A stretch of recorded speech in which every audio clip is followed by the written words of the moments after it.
Olá, muito boa tarde, seja muito bem-vindo ao RS em Pauta desta quinta-feira, com imagens do nosso litoral norte, imagens de Torricas, de Torres, 22 graus, muita onda peguei lá nos moles, em Torres.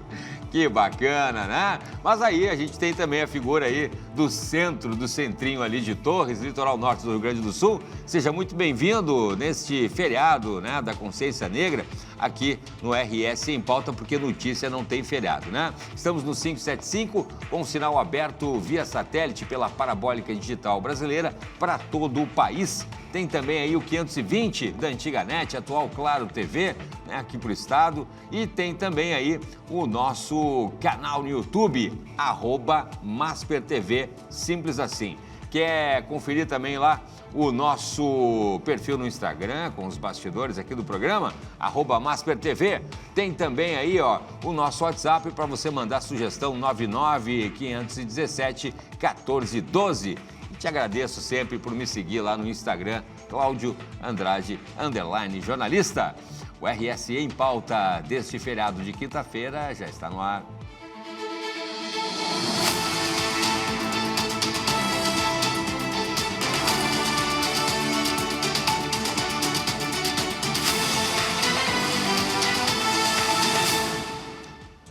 Acerta o relógio comigo agora, 12h, 2 minutos, horário de Brasília. E a gente começa o programa falando sobre atividade física. Aliás, quem acompanha aqui o programa já sabe, né? A gente recebe muitos médicos aqui.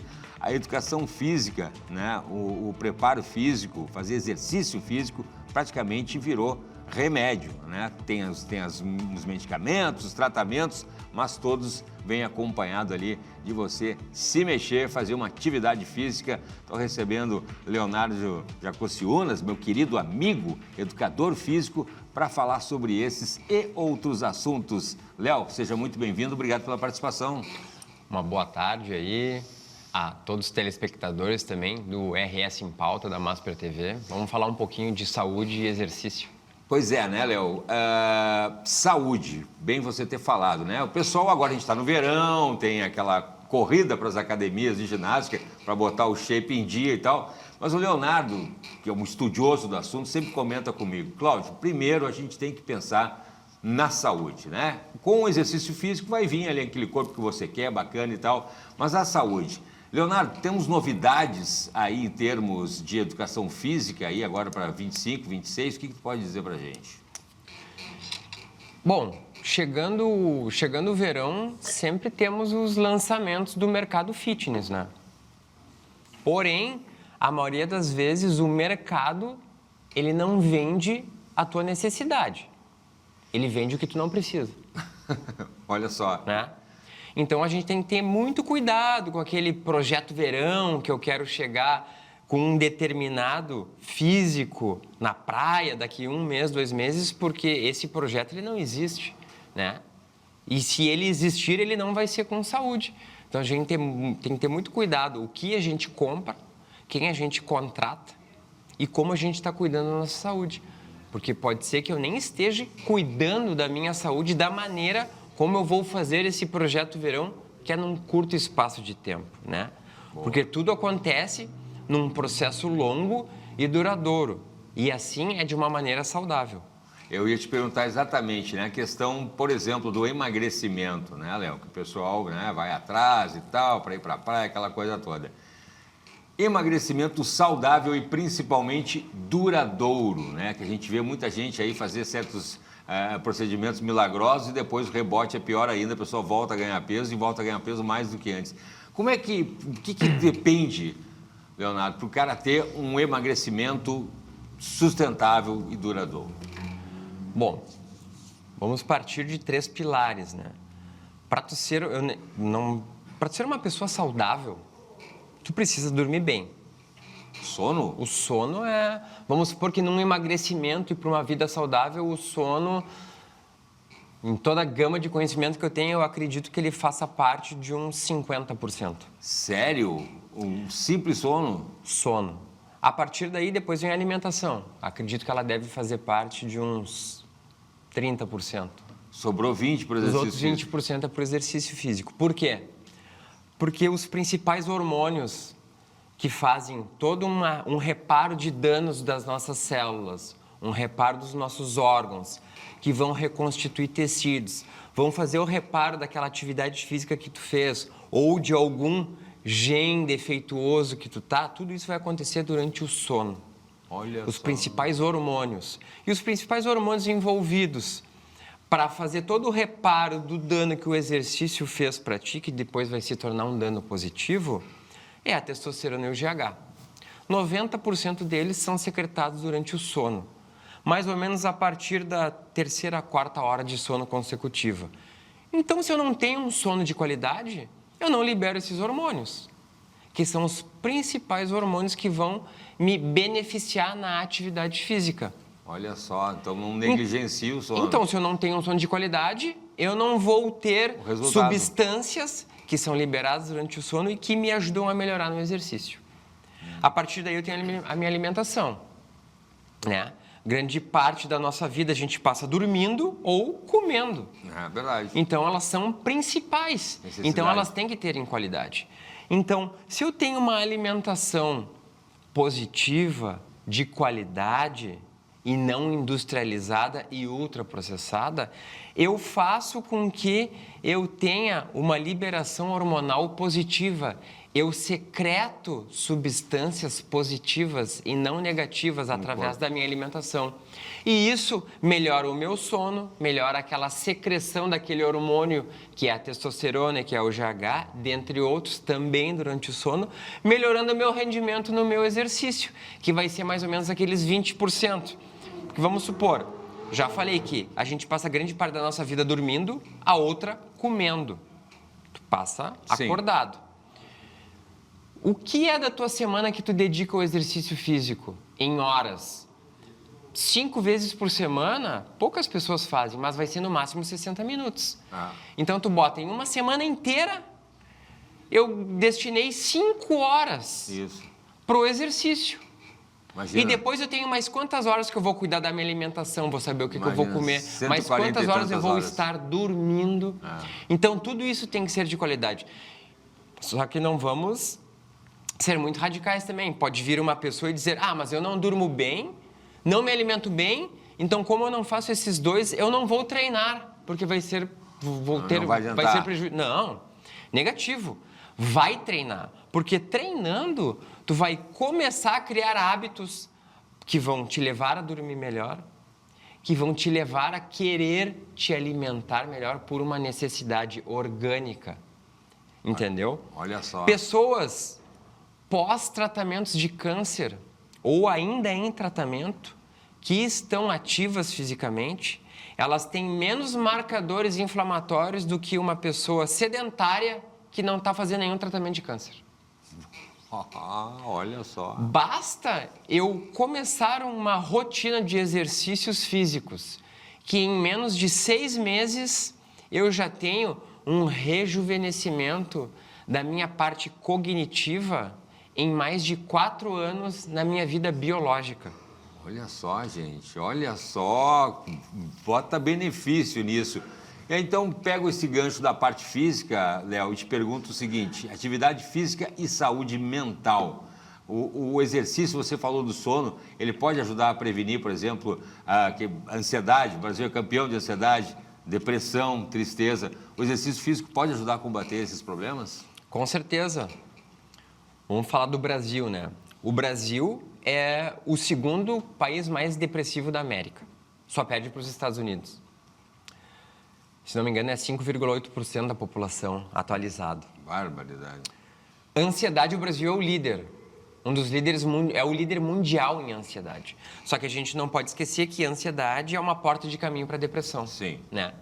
A gente não pode esquecer também que o Brasil é um dos líderes em audiência em rede social. E a rede social está estritamente relacionada com depressão e ansiedade. Porque eu quero copiar um estilo de vida que eu não consigo ter, eu quero copiar um corpo estético que eu não consigo ter, eu quero ver coisas que eu não consigo adquirir. Vai gerando mais... Lembrando que a maioria das coisas que ali estão são fake. Não é a vida real. que é aquilo que eu falei antes. O mercado quer te vender o que tu não precisa, não a tua necessidade. Sim. Mas cada um tu tem que ter a tua escolha, mas tu tem que saber o que é bom para ti ou não. Só que a maioria das pessoas não sabe. E o mercado se aproveita disso. Mas isso é a liberdade que cada um tem de escolher o que quer para sua saúde, né?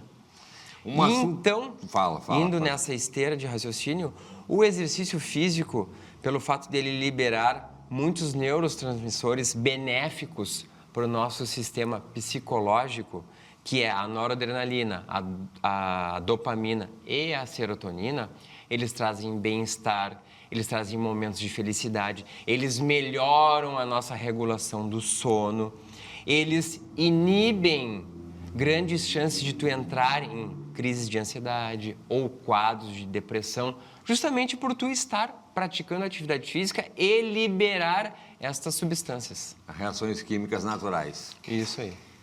Leonardo, outro assunto polêmico também, que a gente estava comentando antes do programa, Children Fitness. É isso mesmo, gente, imagina. Crianças fitness, né? Categoria do fisiculturismo infantil de 6 a 10 anos. O Leonardo também é pai, assim como eu, e aí te pergunto, como educador físico e como pai, fisiculturismo com uma criança de 6 anos de idade? É aquilo que eu volto a falar de novo. O mercado ele tem a liberdade de querer oferecer o que as pessoas querem. Colar, colou. O problema é... Temos um quadro de sedentarismo no Brasil onde nos jovens e crianças ele bate 84%. Obesidade infantil. Desculpa, obesidade infantil não. Sedentarismo. 84% dos jovens no Brasil estão sedentários. Não faz jovens, exercício.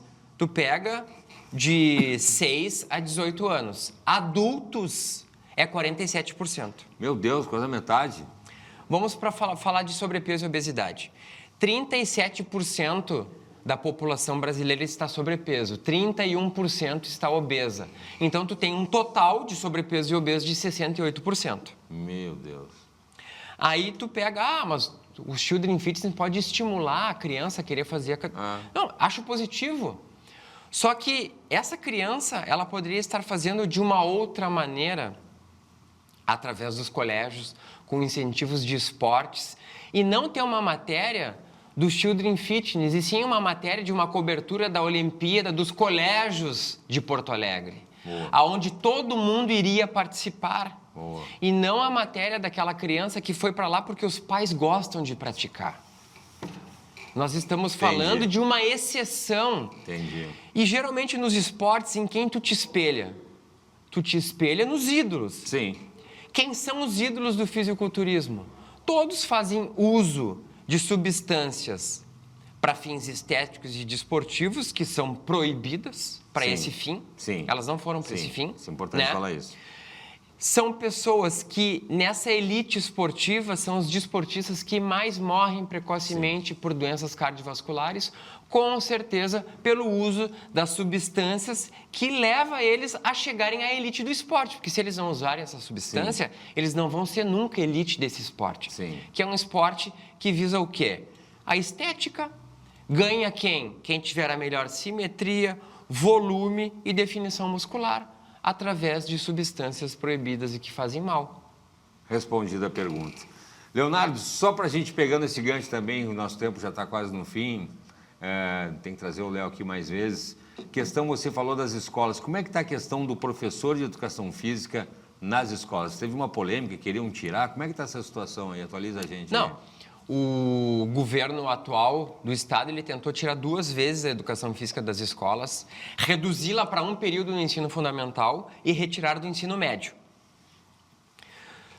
Baseado que a gente veio de uma pandemia, aonde com dados maciços e robustos, percebeu-se que de cada 9 pessoas em óbitos com Covid, 9,2 pessoas tinham 1 ou 2 comorbidades mais de 60 anos. Aí tu percebe que tu tem uma população que envelhece mal e adoece muito. Quando tu vai nos hospitais e tu vê as emergências lotadas, o que tu percebe? Grande parte dessa lotação é de doenças não transmissíveis. doenças cardíacas, hipertensão, diabetes, doenças renais, todas desenvolvidas como péssimos hábitos saudáveis. Agora, fazendo um link, tem um geneticista da Universidade Federal do Rio de Janeiro, Mariano Zales. A área dele de atuação é na epigenética. O que é epigenética? Ele estuda a genética através de quê? Que as mudanças no nosso estilo de vida, o meio em que vivemos, são eles que alteram os nossos genes para desenvolver doenças ou não. Através desse estudo dele, ele constata que das doenças no mundo não chega a 1% das que são de causas hereditárias. Todas são como nos alimentamos, os estresses ao qual nos colocamos, se praticamos exercícios ou não, se estamos sobrepeso ou não. Lembrando que o aspecto lipídico, o teu percentual de gordura elevado, se tu é sobrepeso, se tu não está obeso ainda, ele é um fator inflamatório. Quanto maior for o teu percentual de gordura, mais esse fator inflamatório vai se tornar crônico e agudo. E isso faz tu desenvolver doenças, que é o meio que tu vive. A tua célula, ela não enxerga o meio ao redor. Quem enxerga é o teu cérebro. O teu cérebro pega essa sensação e transforma em informação e passa para os teus genes. Os teus genes vão pegar aquela informação e vão ligar ou desligar genes positivos ou negativos em relação a como tu tá te cuidando. Se tu te alimenta bem, se tu não te alimenta bem, se tu dorme bem, se tu não dorme bem. E a partir daí tu vai desenvolvendo genes que vão dando estímulos para tu formar ou não novas células positivas ou negativas. Muito bem, Leonardo, para quem está nos acompanhando aí e quiser que seja emagrecer, ter condicionamento físico de uma maneira saudável, redes sociais, por favor. Bom, temos o Instagram da Esportes Gym Academia, que é a academia onde eu sou o coordenador. Sempre tem muitas notícias sobre saúde, exercício físico e a minha página particular, Leonardo Educador Físico, que tem muita informação a respeito de saúde e esporte. Gente, educação física com qualidade, saudável. Léo, obrigado, parabéns pelo trabalho. Um abração. Obrigado mais uma vez pela participação. Muito obrigado. Tchau, tchau. Valeu. Muito bem, gente. 12h, 18 minutos. Vou para um rápido intervalinho, mas não sai daí que o RS em Pauta só está começando. A gente já volta um instante só.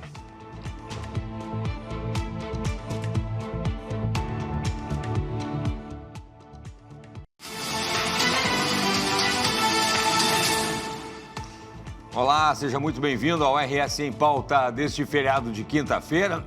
Se você se conectou agora, a gente está aqui ao vivo, aqui no RS em Pauta, de segunda a sexta-feira, sempre ao meio-dia, agradecendo a sua companhia e o seu carinho.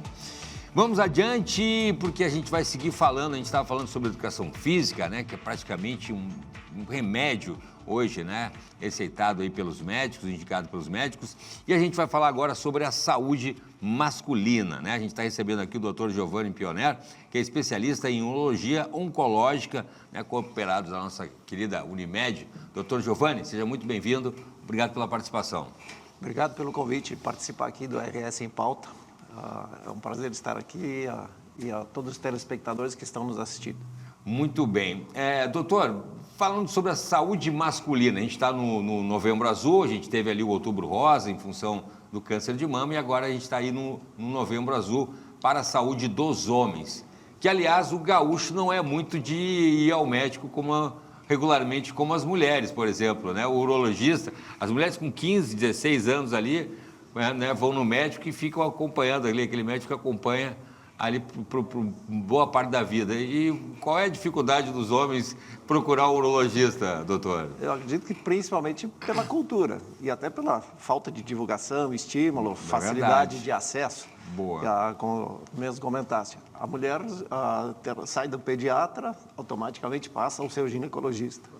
O homem deveria seguir o mesmo caminho e passar ao seu urologista. Isso, de fato, não acontece. Apesar de todos os estímulos, a Sociedade Brasileira de Urologia tem se preocupado com isso e faz campanhas, né, Recentemente teve o Novembrinho Azul, que não foi realizado aqui em Porto Alegre, mas foi em Florianópolis, onde crianças de tenra idade já estavam sendo estimuladas a conhecer a urologia.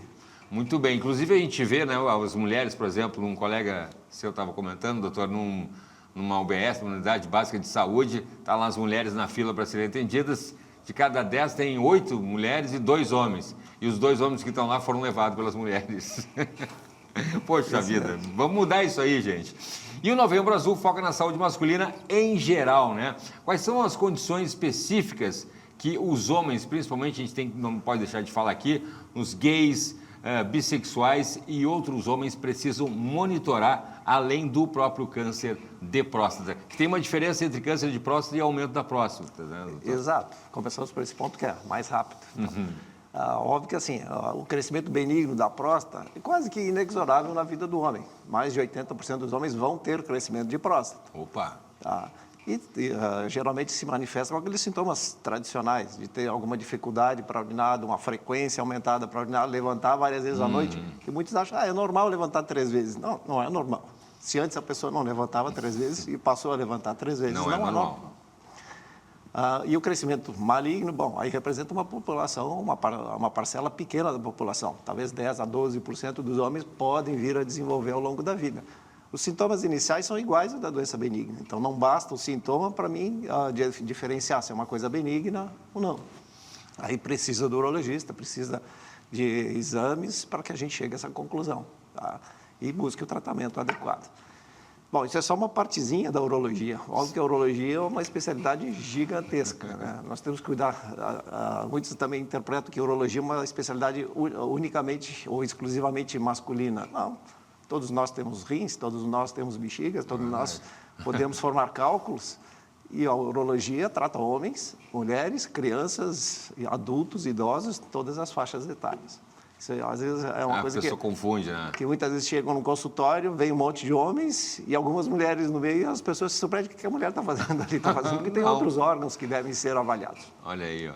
Bom, voltando à tua pergunta, assim, de outras coisas que tem que se preocupar, além dessa saúde geral toda, acho que é uma população que está mais exposta às doenças de caráter sexual. Pois é. Então, a gente tem que ter bastante cuidado com isso. As manifestações são as mais diversas, claro. Aquelas que têm alguma manifestação externa fácil de reconhecer, alguma ferida, algum corrimento, fica fácil da gente identificar. Às vezes, mesmo no consultório, não precisa de grandes investigações. Sim. Mas a gente tem que pensar assim, tem uma série dessas doenças que são insidiosas. Podemos usar como exemplo o HIV. Pode demorar anos, a pessoa teve uma contaminação até ter o primeiro sintoma. Olha só. Então, eu tenho que prospectar ativamente essa população, dos hábitos que eles têm, da proteção que eles utilizam, da frequência com que tem relação, da promiscuidade toda envolvida, o número de parceiros. E isso, sim, eu acho que é um alerta importante para essa população que está mais exposta, a gente sabe. Bom alerta importante, doutor Giovanni, a questão de você não se cuidar, isso é papo de moralidade, não sei o quê, careta lá e tal, mas não, a gente está falando de saúde e muita gente negligenciou, achou que não tinha problema e depois, né, acabou até, inclusive, pode levar à morte, dependendo da comorbidade, né, doutor? Com certeza. Eu falei do HIV, mas pode transferir também para hepatites, que podem ser sexualmente transmissíveis. Também passa. A própria sífilis, que é uma coisa bastante frequente na população, também, numa fase tardia, pode causar grandes sequelas cardíacas, neurológicas e até óbitos, né, para os pacientes. Então, são coisas simples que podem ser tratadas, mas que a população tem que estar alerta e buscar ativamente o atendimento médico. Falando na questão do atendimento, doutor Giovanni, os exames também, existe um preconceito, né? O toque retal, ali existem outros exames de sangue que podem ser feitos. Como é que está essa situação hoje? O que está valendo? O que é mito? O que não é mito? O que está valendo? Bom, a gente sabe que o exame do toque sempre assustou muito o homem. Mas, na realidade, é um exame extremamente simples, que dura alguns segundos e já nos dá algumas informações. Claro que a gente, hoje em dia, sim, a gente procura personalizar os exames que cada um vai precisar. Por exemplo, se chega um paciente com 40 anos, sem história familiar, eu não preciso nem fazer o exame do toque, não é obrigatório. A gente recomenda, entre 40 e 50 anos, que faça uma dosagem do PSA, que é um exame simples de sangue, que pode ser dosado junto com os outros exames de rotina que a pessoa vai fazer.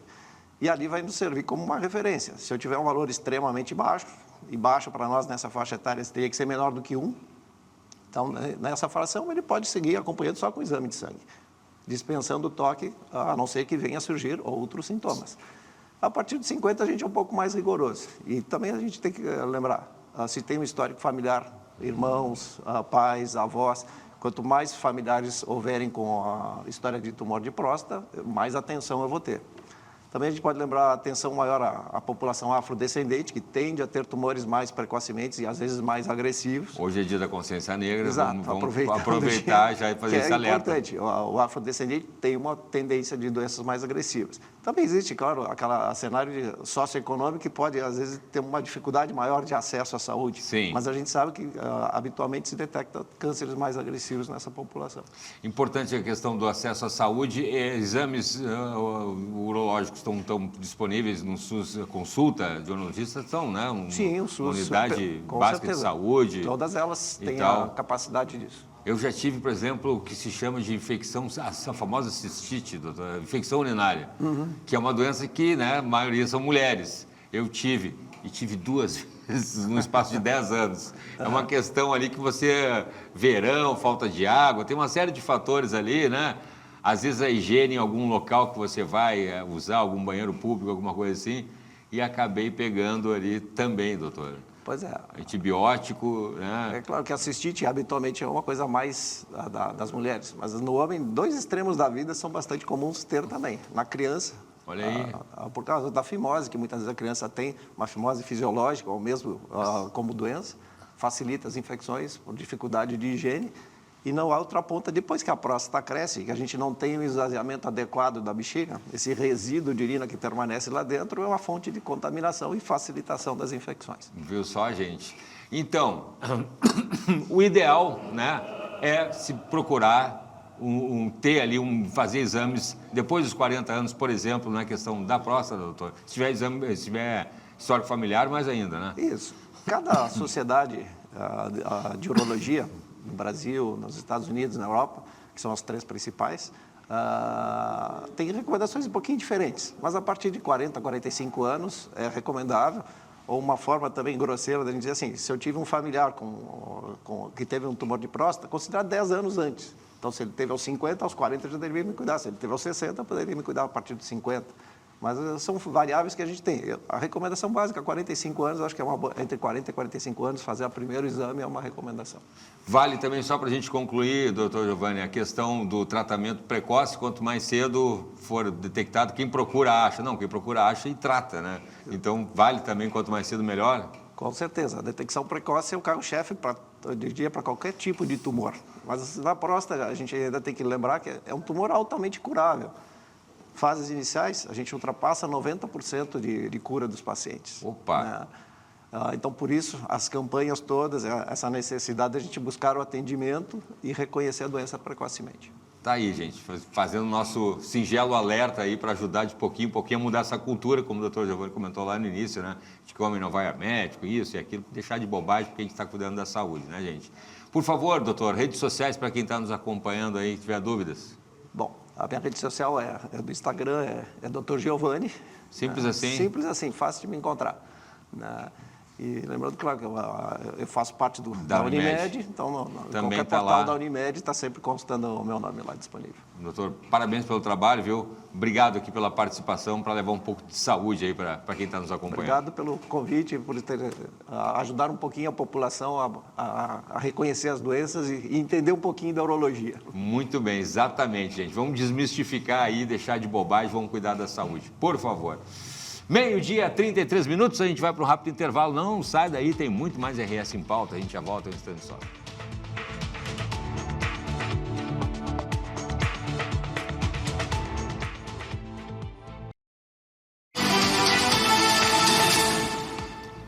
Muito bem, estamos de volta com RS em pauta neste feriado de quinta-feira. Sempre com muito bom humor aqui, você tem que acompanhar aqui uma vez pelo menos os bastidores aqui do RS em pauta. O vice-presidente Antônio ali, ó, passando aqui pelos estúdios também. O vice-presidente Antônio, ele é um cara expert aqui, fica analisando aqui os programas da Masper TV. Depois eu vou conversar com ele. Muito bem, vamos adiante. Quem me conhece, quem acompanha aqui o RS em Pauta, já viu a Júlia Neves participar do programa aqui falando sobre esse nosso próximo assunto. Agora estou recebendo o Bertrand Filomena, que é marido, né, da Júlia, empresário, estrategista de negócios, mestre em administração, pai da Sofia e também entusiasta do autodesenvolvimento. Bertrand, seja muito bem-vindo, obrigado pela participação. Maravilha, prazer estar aqui no RS em Pauta, Cláudio. Vamos falar mais um pouquinho aí sobre o Escolha Ser Mais Free. Pois então, né? O que eu estou segurando aqui o livro, depois o Wagner vai mostrar para nós ali, está aqui do meu ladinho, aqui, já tem o meu em mãos. O que o livro propõe sobre o modelo de gestão de negócios? Baseado em quê? Escolhas conscientes que eu estava vendo aqui? Como é que funciona? Na verdade, ele não é de gestão de negócio, a gente chama de gestão de vida. Opa. Né? Então, a gente pega essa minha área de atuação, que é consultoria, estratégia de negócios, e coloca muitas dessas coisas para gerir a nossa vida. Que, querendo ou não, é o nosso ativo mais importante. Mais precioso, Exatamente. né? Que é a vida. Então, a gente trabalha com um objetivo, que é o mais free, né? Mais FFRI, que significa ser mais feliz, mais fit, mais rico e mais inteligente. Opa, gostei. E quando essa pronúncia, ele parece o free de livre Isso. em inglês, né? Então, tendo essa busca desses 4 pilares, eu consigo ser mais livre. Então, esse é o objetivo. Só que quando a gente fala desse objetivo, a gente não está falando de um destino, a gente está falando de uma jornada. Não é ser feliz, é ser mais feliz do que eu sou hoje.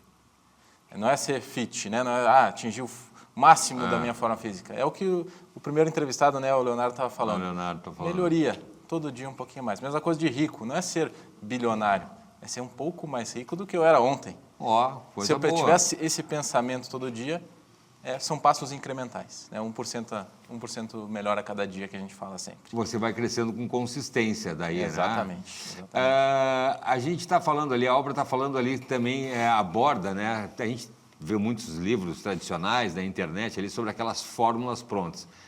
Você, né, Bertrand, já falou aqui, um pouquinho de cada dia, né? O pessoal vende muito, clica aqui em algum canto do vídeo e eu vou te ensinar como ganhar R$1 milhão em uma semana e tal, você vai ficar rico porque eu fiquei rico, você vai ficar comigo, né? E aí o cara tem que ver um vídeo de 10 minutos, aí lá no final tem que fazer não sei o quê, e no finalzinho, casa R$16 aqui, tá? Exatamente. Aí o cara que está ficando rico, né? E você R$16 mais pobre. Exatamente. E, claro, a internet ela nos trouxe muitas facilidades, né? Acesso a muita coisa boa, mas também a muita coisa ruim. E aí, o Escolher Ser Mais Free, ele traz um conjunto bebe de várias fontes, de psicologia, de filosofia, de economia, de negócios, para colocar em 14 princípios. Então, a gente tem o objetivo, que é o ser mais livre, o mais free. Tem a chave, que é o entender o poder das escolhas, da autorresponsabilidade. E o como, que são 14 princípios. Então, assim, não tem a fórmula mágica, não tem a bala de prata, tem o todo dia fazer um pouquinho, buscando o objetivo que a gente tem. E isso surgiu a gente já conversou, né? Sim. Sobre isso, né? Com a Júlia sobre isso. Isso tem a ver com a questão também pessoal de vocês, da vida de vocês? Sim, a ideia começou comigo, na verdade, mas só que ele só tinha um R, não tinha um R do fit. Como o primeiro entrevistado falou, né? O Leonardo falou. Eu sempre fui ativo até a minha adolescência, depois comecei a vestibular, Sim, faculdade, trabalho, o cara trava. dá uma parada. Parou. E lá por 2019 eu comecei a voltar, em 2021 eu comecei a me relacionar com a Júlia e ela falou, muito legal a tua ideia, mas tá faltando saúde. A gente recém passou, estava vivendo, né? Estava vivendo na época da pandemia. Então, ela falou, vamos tentar encaixar um F a mais aqui, vai ficar um pouco diferente, mas fica completo. Então, e aí eu já vinha, há 10 anos atrás, 8 anos atrás, escrevendo algumas ideias, que eu sempre fui de ler muito, né, e tudo mais.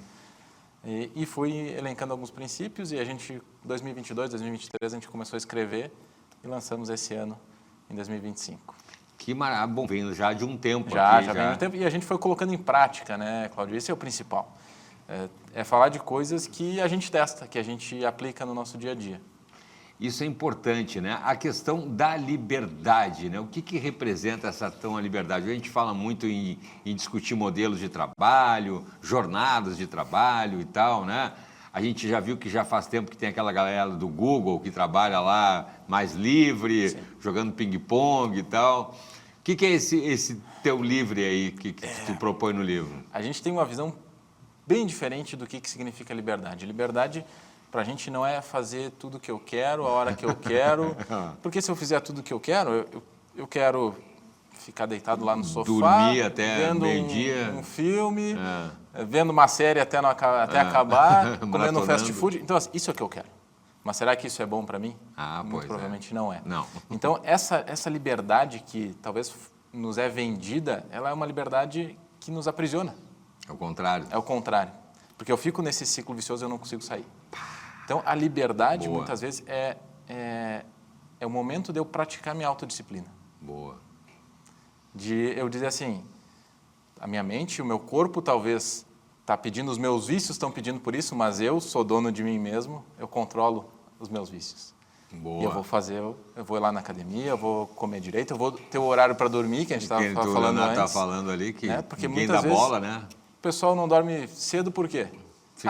Tem gente que trabalha, tem gente que trabalha até tarde, tudo mais. Tudo bem. Mas tem gente, muita gente, que fica aqui, porque está ali e perde noção do tempo.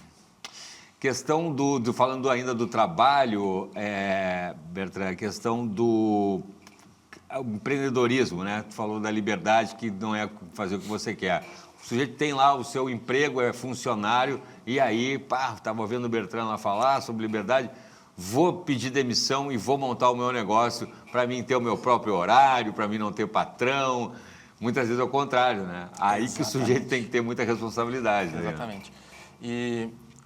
Antes de fazer, e como eu trabalho nessa área também de empreendedorismo, antes da gente abrir um negócio, a gente tem que ter competências para abrir um negócio. Eu tenho que ter uma competência técnica, de saber o que eu vou fazer, justamente, e competência de gerenciar esse negócio. São coisas diferentes. Eu posso ser muito bom numa coisa, mas a outra coisa é estruturar um negócio. Sou médico, mas não sei, né? Abrir uma clínica? Abrir uma clínica. É diferente. São coisas diferentes. Então, são competências diferentes. Eu tenho que ter a competência técnica, eu tenho que ter a competência gerencial também. Então, eu quero... Porque daí eu vou ser rico, que o Bertrand estava falando lá. Isso. Não, é muito pelo contrário, né? Existem muito mais dificuldades do que a gente olha quando é funcionário. Tem as suas dificuldades também, mas... Sim, o cara outro panorama. Vou para a praia quinta-feira e volto na terça. Cara, vai falir, vai quebrar em um mês está quebrado. Eu tenho um amigo meu de dentista, que ele tinha um colega dentista, e o cara resolveu uma vez tirar 6 meses de férias. Quando ele voltou, ele teve que ligar para os pacientes, os caras já estavam todos com outros dentistas.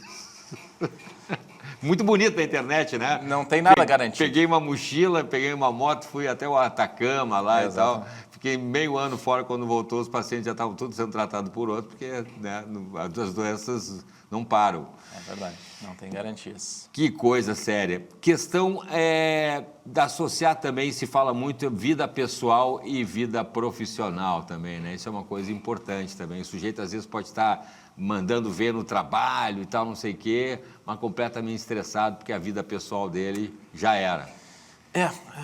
Tanto que o nosso primeiro F é de feliz, né? Mas não é também aquela felicidade de explosões de alegrias e entusiasmos, né? A gente fala que a felicidade ela vem da qualidade dos relacionamentos que a gente mantém na nossa vida. Primeiro, o relacionamento comigo mesmo. Bom, eu tenho que saber o que eu gosto, o que eu não gosto, o que eu quero, o que eu não quero, o que me estressa, o que me desestressa, para que eu possa me relacionar afetivamente com a minha esposa, companheiro, meu marido, né? Filhos, família, trabalho. Como é que eu me relaciono com Deus, né? Com o transcendente também, espiritualidade, né? Tudo isso daqui, para que eu possa ter a base dos próximos pilares. Né? Então, a gente fala, como é que eu vou separar se eu estou em casa mal, se eu estou mal comigo mesmo, como é que eu vou conseguir gerenciar um negócio? Não é como é que eu vou gerenciar um condomínio, seja lá o que for. Então, assim, por isso que o nosso primeiro princípio, Cláudio, são 14, conhece-te a ti mesmo. Ele anda junto com o resto. É a primeira coisa. Não tem um princípio mais importante que o outro, mas esse daqui é o primeiro por um motivo. Eu preciso olhar para mim mesmo, saber o que eu quero e o que eu não quero. Boa, hein? Fica a dica. Bertrand, obrigado pela participação mais uma vez, né? Muito bacana. A gente, 14, né? A gente vai degustando ali o livro ali. E é legal que dá para aplicar na prática, né? Na vida pessoal e na vida profissional. Parabéns pelo trabalho. Maravilha. Vamos seguir conversando, tá bom? Obrigado, um abraço lá para a família também, um beijo para a família linda lá do Bertrand. Obrigado, meu irmão. Muito bem, agora 12h, 48 minutos, vamos adiante. E agora, vamos fazer o nosso giro pelas cidades com o presidente Milton Matana. Acompanha comigo.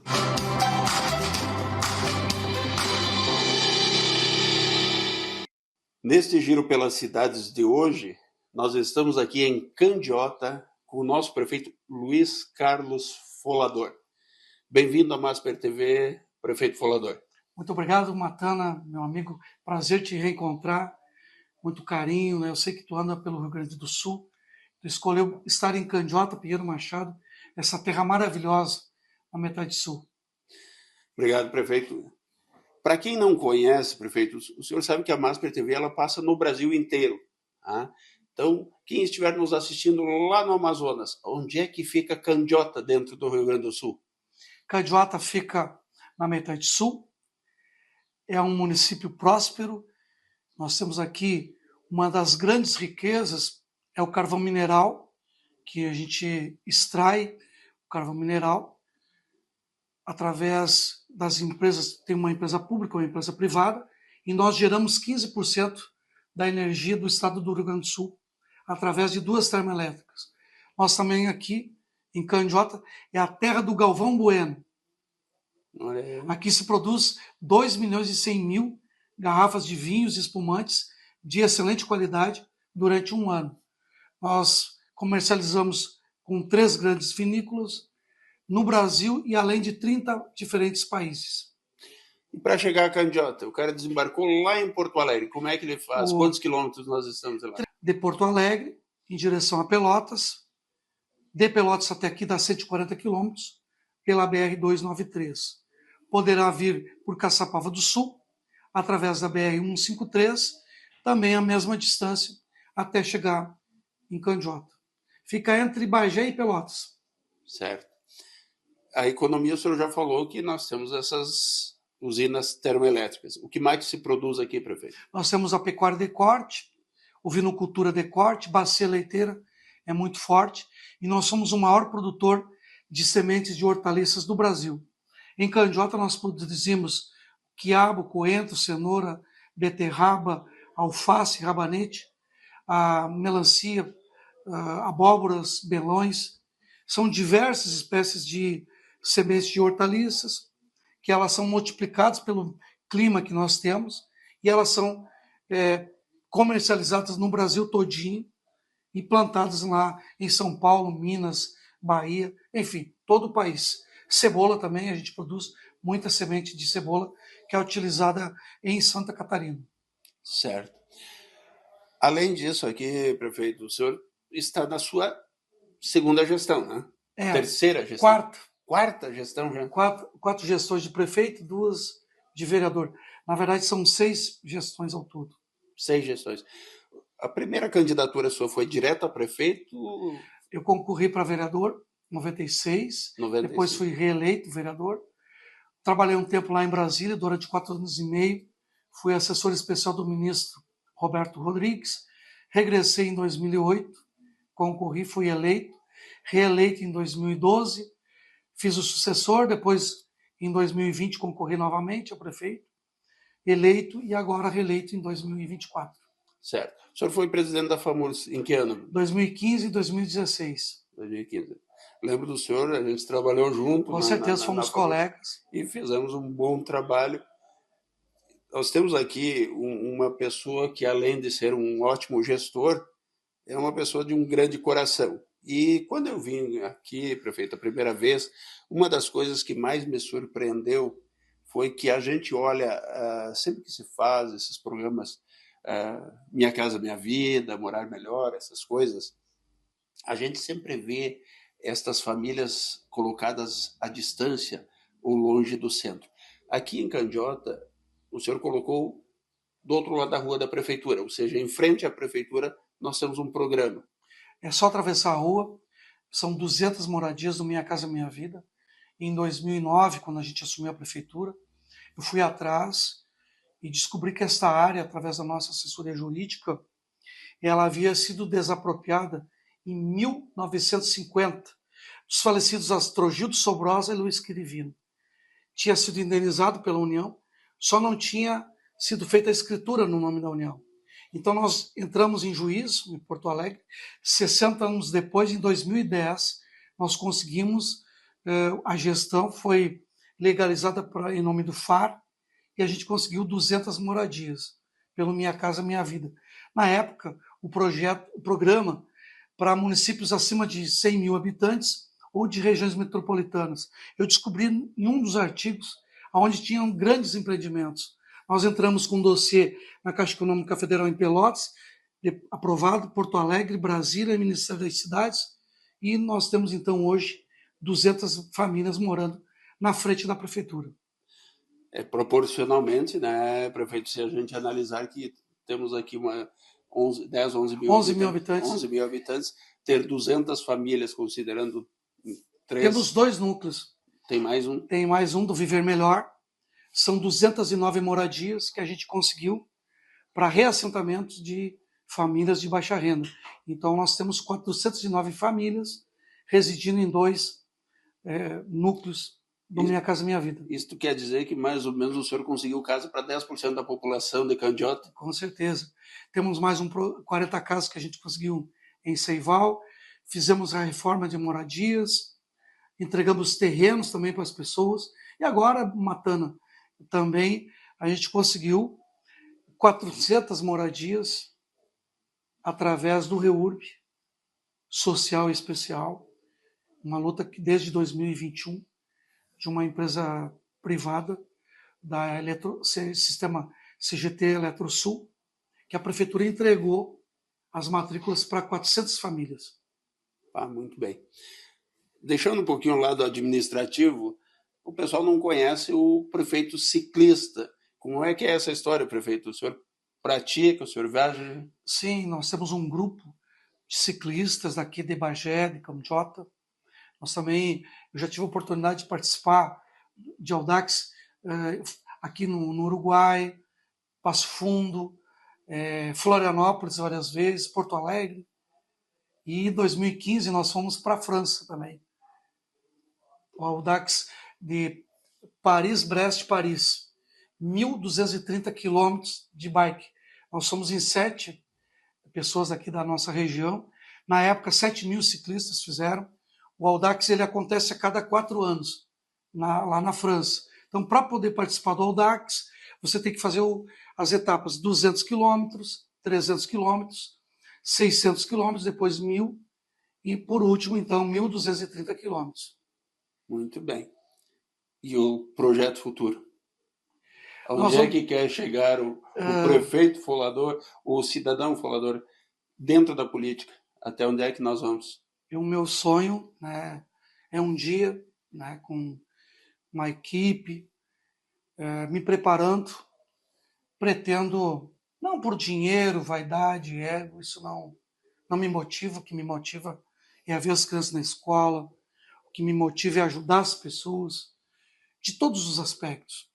Eu pretendo ser presidente do Brasil, estou me preparando, estudando muito, já tive 2 vezes na Alemanha, que é uma das minhas inspirações, na França 2 vezes, na Espanha, Portugal, China, Estados Unidos, mas o meu foco principal é o Brasil. Conheço boa parte do Brasil, tenho amigos em todos os cantos desse país. Então, alguns dirão que é loucura. Não, é projeto futuro. Eu me inspiro em Steve Jobs, né? Que é uma pessoa assim que eu leio muito, né? Uhum. A Daiane Santos, nossa ginasta, Sim. que outrora era criança, de uma periferia, e diz, olha, você é ginasta olímpica internacional. E o pessoal olhava para ela assim, uma negra, pernas não adequadas, na época, né? Numa estatura menor, e ela foi, realizou o sonho e inspirou muitas pessoas. E eu te falo, Matana, que o nosso país é o 5º maior do mundo em extensão territorial e população. E há muita concentração de riqueza. A União fica com cerca de 60% dos recursos. Entre os 5.468 municípios do país, dividem apenas de 17% a 18% da riqueza. Um país continental, 5.468 municípios. Então, nós temos que atuar em um novo pacto federativo. Esse vai ser o nosso mote, construir junto com os prefeitos, os vereadores, os líderes, as pessoas de bem desse país. A gente não tem que aumentar a carga tributária, nós temos que redistribuir a riqueza, aumentar a arrecadação através da produção em cada um dos municípios. Mas até lá nós vamos ter tempo para conversar, ouvir ideias, né, Matano? No momento agora, o meu projeto é fechar o ano, pagar tudo em dia, 13º, vamos antecipar para o dia 10, vamos fechar as contas direitinho, fazer obras, temos muitas obras no município. Lá no Seival, pavimentação, agora conquistamos mais pontes, a Transcampesina, tem muita coisa boa aí pela frente. Muito bem, prefeito. Importante a gente falar da Daiane dos Santos. Hoje, dia 19, que estamos aqui, provavelmente a nossa entrevista vai ao ar somente amanhã, mas hoje, dia da consciência negra. E é importante que as pessoas saibam que, independente de que cor, de que raça você é, de que origem você veio, é possível a todos vencer e a todos realizarem seus sonhos, né? E o sonho vai ser realidade. Eu posso dizer assim, no futuro, se você quiser um Brasil para frente, vem junto, é Folador presidente. Tu que é inteligente, Folador presidente. Prefeito, e para nós finalizar, um convite para que as pessoas venham e conheçam Candiota. O que Candiota oferece para o seu visitante? Aqui, Candiota é a terra da felicidade. Nós produzimos aqui 2.100.000 garrafas de vinhos espumantes todos os anos, de excelência. Toda vez que as pessoas, individual ou em grupo, degustam um espumante, um vinho, ficam felizes. Então, Candiota, além da terra da energia, é a terra da felicidade. No Brasil e no mundo. Vem conhecer Candiota, a terra da felicidade, a terra do Galvão Bueno, a terra de você. A gente produz azeite de oliva, muitas coisas boas. Tradicionalismo, enfim. Mas para poder conhecer a terra da felicidade, tem que vir para Candiota. Para finalizar, nós estamos aqui no oferecimento da FAMURS, a nossa FAMURS, da qual o senhor foi presidente, né? Também da empresa Legale Concursos, que é uma empresa de Caxias do Sul, que realiza concursos públicos com excelência, e da MS Gestão Pública, que tem um dos melhores softwares do Brasil, atendendo hoje mais de 600 municípios pelo Brasil afora. Obrigado, meu prefeito, meu presidente. Brasil para frente, Folador presidente.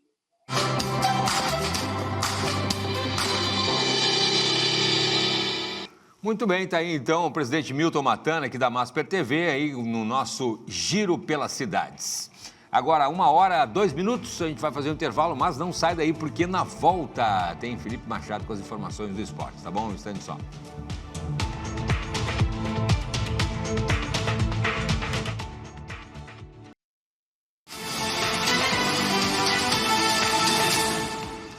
RS em Pauta de volta agora, 1h06 e de volta para falar de esporte, futebol e muito mais com ele, Felipe Machado. Boa tarde, Felipe. Tudo bem, boa tarde, Cláudio, boa tarde para todo mundo que está acompanhando o RS em Pauta. Uma vitória tricolor ontem à noite dentro da Arena contra a equipe do Vasco da Gama, um jogo que nós falávamos, né? Era muito importante para as projeções do Grêmio nessa reta final de Campeonato Brasileiro, porque se o tricolor não vencesse o Vasco, seria mais um jogo sem fazer 3 pontos e aí a zona de rebaixamento, quem sabe, poderia chegar cada vez mais perto e o Grêmio entraria de fato nessa briga nas últimas rodadas da competição. Mas não aconteceu. O Grêmio dentro de casa teve um bom controle contra a equipe do Vasco, muito bem treinado pelo técnico Fernando Diniz, abriu o placar no segundo tempo, é verdade, mas uma escalação com muitas modificações do técnico Mano Menezes, né? Não teve o Noriega no sistema defensivo, colocou o Gustavo Martins por ali, o Wagner Leonardo como titular, no meio-campo não tinha o Edenilson suspenso pelo 3º cartão amarelo, colocou o Franco Cristaldo por ali, né? O Monsalvo foi uma baixa de última hora, ele iria até começar o confronto, mas o Mano optou pelo Cristaldo, já que o colombiano estava de fora. O Alisson, por um quadro de gripe, entrou apenas no segundo tempo. O Pavon foi escalado como titular. Criou algumas oportunidades com muita transpiração pelo lado direito, é verdade, mas muita pouca inspiração. O nome do jogo foi Amuso, muito pelas jogadas criadas. Claro que o placar foi aberto pelo Carlos Vinícius na segunda etapa, num bonito gol que a gente acompanhou na tela. Um domínio de perna direita e a finalização de perna esquerda dentro da área, um giro rápido, como um centroavante, como um camisa 9, dando 1-0 no placar. O Vasco até chegou a criar algumas chances no segundo tempo, com o Verratti desperdiçando uma boa oportunidade de cabeça. O Grêmio teve chances, é verdade, o Cristal tem esse chutaço defendido pelo Léo Jardim, goleiro da equipe do Vasco, mas aí, na reta final do jogo, o Dodi rouba a bola do Coutinho, acha um belo passe para o Amuso, que sai cara a cara com o Léo Jardim e finaliza de perna direita lá no cantinho. A bola bate na trave e depois entra, dando números finais à partida. Inclusive, o Mano até disse que o Amuso foi substituído, ele teria condições físicas de aguentar o jogo inteiro, mas foi substituído na segunda etapa muito para receber os aplausos do torcedor, porque ele merece pelo desempenho que vem tendo recentemente. Falando em Mano Menezes, o técnico tricolor tem contrato até o final desta temporada, que só seria automaticamente renovado para o próximo ano, se atingir uma vaga na pré-Libertadores, que a gente sabe que é muito difícil de acontecer. Mas o técnico do tricolor falou sobre a sua permanência para o próximo ano com uma nova gestão, já que agora o novo presidente do Grêmio, a partir de janeiro do ano que vem, será o Odorico Roman. E nós vamos acompanhar o treinador falando se fica ou se não fica, se já conversou ou não conversou sobre o ano de 2026 com a nova direção. Vamos acompanhar. Eu não vou tratar desse assunto antes de que o campeonato termine, porque eu acho que é correto fazer assim, né? É uma direção nova que está chegando, não foi a direção que me contratou, então, certamente, se houver interesse das duas partes, nós vamos sentar e vamos conversar. Essa é a parte mais fácil que tem de ajustar, né? Mas precisa ajustar ideias, porque o futebol lá na frente, depois, ele traz momentos difíceis de que você passa na temporada. Como é que você passa por esses momentos difíceis? Confiando muito em quem está trabalhando e o treinador também confiando nas pessoas que dirigem o clube para juntos resolverem os problemas. O que é que a gente fez no momento mais difícil dessa temporada, né? Sentou, conversou, encontramos soluções emergenciais para tirar a gente da situação que a gente estava, né? Por que isso foi feito? Porque confiamos uns nos outros. Essa confiança é fundamental, né? Então, daqui uns dias, quando for a hora certa, vamos sentar para conversar sobre essas coisas. Certamente não vai ser de dinheiro, certamente não vai ser de outras coisas que nós teremos problemas. Certamente não, né? Mas as coisas têm que andar de acordo com aquilo que a gente acredita. Porque se já começa atravessado que não é daquilo que pensa também o treinador, também daqui a pouco qualquer problema pode ser um problema maior. E não pode, né? Tem que começar bem certinho, porque aumenta a chance de dar certo. Assim vai ser. Aumentando a chance de dar certo, foi o que disse o técnico Mano Menezes, acertar bem essas questões para o próximo ano, deixou muito claro que o problema não será dinheiro. O que o Mano está dizendo é projeção para o próximo ano, quais as contratações serão feitas, quais os níveis das contratações, quais as posições, para saber se pelo que o Mano imagina que o Grêmio possa brigar na próxima temporada é igual ao que a nova direção imagina, e por isso esse acerto tem que acontecer. Antes da partida, o Filipão, coordenador técnico do Grêmio, que já deixou muito claro também nessa entrevista que vai permanecer para o próximo ano, disse que, na visão dele, se perguntarem para ele, ele quer que o Mano Menezes fique no próximo ano, assim como também quer que o Edenilson, que tem seu contrato renovado por mais uma temporada, permaneça para o ano de 2026.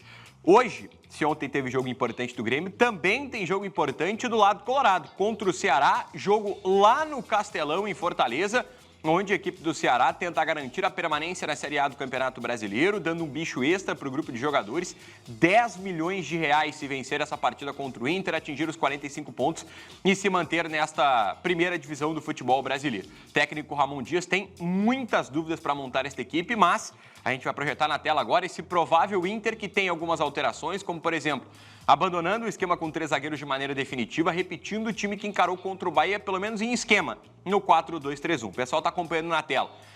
Ivan, Bruno Gomes, por mais que o Brian Aguirre esteja de volta, ele deve ficar no banco de reservas, já que não tem tanta condição física assim. Vitão em mercado como dupla de zaga e o Bernabé mantido na lateral esquerda.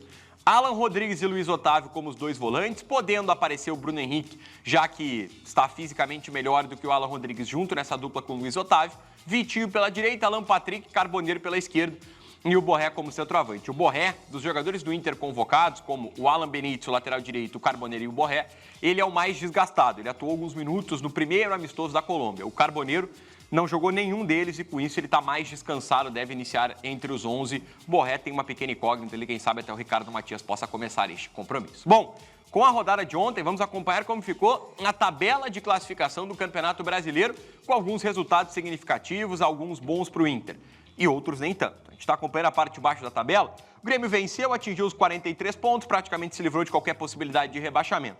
Mas o ponto importante em relação aos jogos de ontem, tá?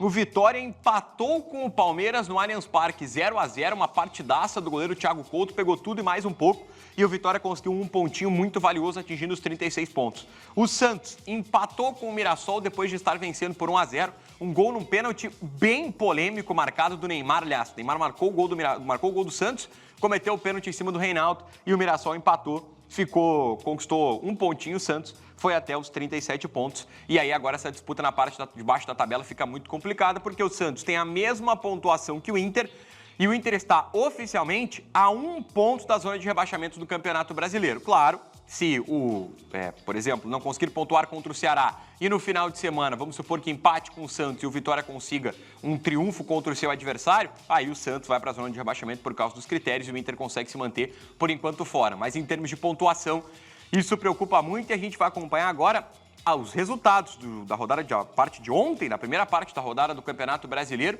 e também já projetando os jogos que acontecem hoje à noite para fechar essa rodada, porque final de semana também já tem jogo.